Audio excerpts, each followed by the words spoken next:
12টি খুবই গুরুত্বপূর্ণ হাদিস জানা থাকলে অনেক পাপ থেকে বাঁচতে পারবেন। হাদিস নাম্বার 1।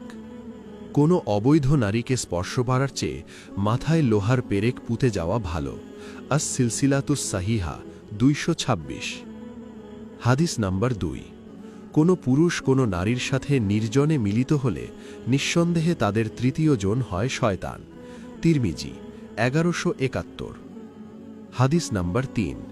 তোমরা সেই মহিলাদের নিকট গমন করো না যাদের স্বামীরা বিদেশে আছে, কারণ শয়তান তোমাদের রক্ত শিরায় প্রবাহিত হয়।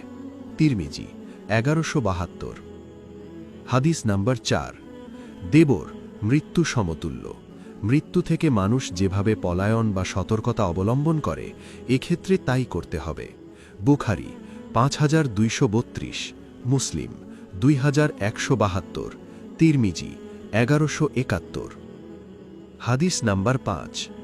রাসূল সাল্লাল্লাহু আলাইহি ওয়াসাল্লাম বলেন, 2 শ্রেণীর মানুষ জাহান্নামের অধিবাসী যাদেরকে আমি দেখিনি, তারা ভবিষ্যতে আসবে। প্রথম শ্রেণী হবে একদল অত্যাচারী যাদের সঙ্গে থাকবে গরুর লেজের মতো চাবুক, যার দ্বারা তারা লোকদেরকে প্রহার করবে। আর দ্বিতীয় শ্রেণী হল সেই নারীর দল যারা কাপড় পরিধান করবে কিন্তু তাদের সব কিছু দেখা যাবে, নিজেরা অন্যদের প্রতি আকৃষ্ট এবং অন্যদেরকেও তাদের প্রতি আকৃষ্ট করবে, যাদের মস্তক খোঁপা বাঁধার কারণে উটের হেলে যাওয়া কুঁজের মতো হবে। তারা জান্নাতে প্রবেশ করবে না, তারা গন্ধও পাবে না, অথচ জান্নাতের সুগন্ধ বহু দূরবর্তী স্থান থেকেও পাওয়া যাবে। মুসলিম 2128। হাদিস নাম্বার 6। নারী গোপন জিনিস, সুতরাং যখন সে বাড়ি হতে বের হয় তখন শয়তান তাকে পুরুষের দৃষ্টিতে রমণীয় করে দেখায়। তিরমিজি 1137। হাদিস নাম্বার 7।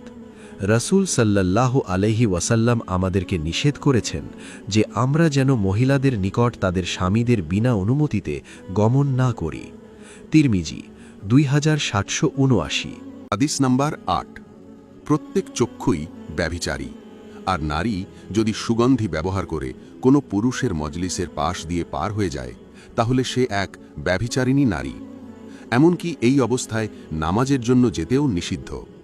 রাসূল সাল্লাল্লাহু আলাইহি সাল্লাম বলেন, যে মহিলা সেন্ট ব্যবহার করে মসজিদে যায় সেই মহিলার গোসল না করা পর্যন্ত কোনো নামাজ কবুল হবে না।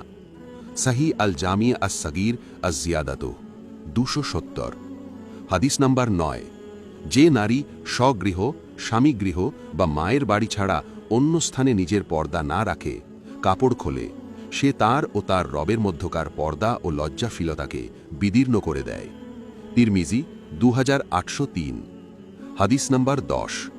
কোনো নারীর ওপর তোমার দৃষ্টি পড়লে তার প্রতি বারবার দৃষ্টিপাত করো না, বরং নজর অতি সত্বর ফিরিয়ে নিও, কারণ তোমার জন্য প্রথমবার ক্ষমা, দ্বিতীয়বার নয়। আহমদ শরীফ 1369। হাদিস নাম্বার 11।